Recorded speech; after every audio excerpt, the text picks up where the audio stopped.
ఓ గిట్లా ఉంది కథ. ఇప్పుడు ఎవరిని నమ్మాలి, ఎవరికి బుద్ధి చెప్పాలి? వాళ్ళకి మనం బుద్ధి చెప్తామా?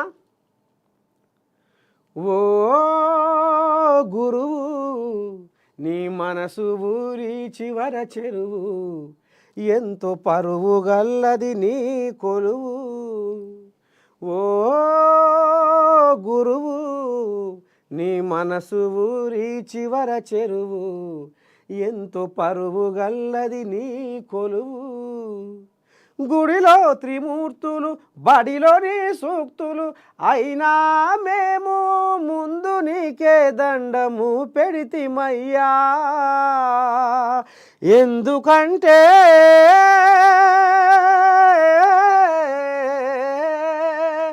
ఓనమాలను దిద్దించి బుద్ధులను నేర్పించి దేవుళ్ళ చూపించినావు గనుక, ఆ భాగ్యం అందించింది నీవు గనుక. ఓ గురువు నీ మనసు ఊరి చివర చెరువు, ఎంతో పరువు గల్లది నీ కొలువు. ఈ పాట నేను నర్సే తాత రాసిందే పాట, నేనే రాసిన. అంటే గురువు గొప్పతనం ఇంతటిది. గురువు అంటే ఈ సమాజంలో ఇంత గుర్తింపు ఉన్నోడు అని గింత రామసక్కదనంగా మీ నర్సయ్య తాత పాట రాస్తే, ఇవాళ ఈ గురువులు డబ్బులకు దాసోహం అయ్యిర్రు. కొంతమంది డబ్బులకు అమ్ముడు పోయిర్రు. గిసవంటి శుద్ధపూసలు పట్టుకొని గిసవంటి శుద్ధపూసలు ఇక మరి గీనే కనపడ్డది ఇలా ఈరం కొంతమందిది. ఇక అందుకనే అక్కడక్కడ వింటుంటాం, ఓ బజరాజు గాడు ఓ ఆడపిల్లని వేధించిండు, ఓ ఆకతాయి గాడు చదువు పంతులు ఓ ఆడపిల్లని ఇబ్బంది పెట్టిండు, ఆ టైంకి వస్తలేడు. అందరినీ కాదు, కొందరినే అంటున్నా. గసగొంటోళ్ళకు జర సిగ్గి లజ్జ రావాలని కోరుకుంటున్నాం. నేను నుంచి అందరిని కాదు, కొంతమంది ఉన్నారు బద్మాషిగాళ్ళు. ఆ టైంకు రాడు, వచ్చిన సక్కగా పాఠాలు చెప్పడు, కుర్చీ మీద కుర్చీ వేసుకొని ఇక తమాష కాలు మీద కాలు వేసుకొని ఇక ఫోన్ ముంగడ పెట్టుకుంటాడు. ఇంకో గీయాల ఓట్ల పండుగ వచ్చిందని తమాషగా ఇవాళ 10,000 రూపాయలతోటి ఇంట్లో పండుగ చేసుకుండు. ఇక ఏం చేస్తాడు, ఇంటికి పోయి మంచిగా వారం రోజులు బిర్రగా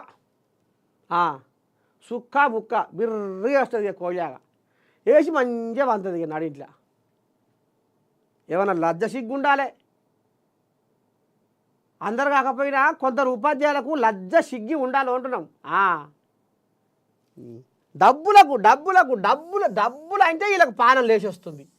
ఈ ఎవడు అగడబడ్డోడు పొద్దున్న లేచే పుట్టిన కష్టం చేసుకుంటాడు, డబ్బుకు ఆశపడతాడు. మనకి ఏం తెలియదు, ఎట్లా వస్తే 10 రూపాయలు వస్తే పూట గడుస్తుందో ఏమో, ఇంత పప్పో ఉప్పో షెడ్డో పట్టో తెచ్చుకోవచ్చునో ఏమో. గసమంటోడు ఆశపడ్డా సరే, అది ఒక పద్ధతి, ఒక లెక్క అనొచ్చు. కానీ లక్షల కొద్దిగా జీతాలు తీసుకుంటా ఈ రకంగా నువ్వు పైసలకు అమ్ముడుపోయినావంటే గురువు. కొంతమంది ఉంటారులే, కొంతమంది నీతి నిజాయితీగానే ఉంటారు. కొంతమంది ఉపాధ్యాయులు నీతి నిజాయితీగా ఉంటారు, కరెక్ట్ టైంకి వస్తారు, కరెక్ట్ టైంకి పోతారు. పిల్లలని ఎట్లా తీర్చిదిద్దాలి, పిల్లలకు రాబోయే రోజుల్లో ఎటువంటి భవిష్యత్తును అందించాలి, ఎటువంటి వాళ్ళకి సలహాలు ఇవ్వాలి, ఎట్లా వాళ్ళని తీర్చిదిద్దాలి అనేది కూడా కొంతమంది ఉపాధ్యాయులు, వాళ్ళకి నేను దండం పెడుతున్నా, వాళ్ళ కాలు 10 సార్లు పట్టుకుంటా. కానీ గిసవంటి డబ్బులకు అమ్ముడు పోయే సిగ్గి తప్పిన ఉపాధ్యాయులే మరి ఎందుకు బతుర్రో ఏమో భూమి మీద. డబ్బులకు అమ్ముడు పోయిర్రు.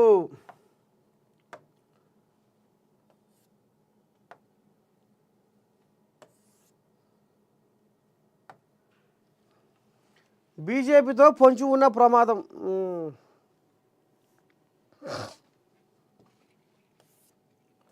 ఇంకేముందిగా.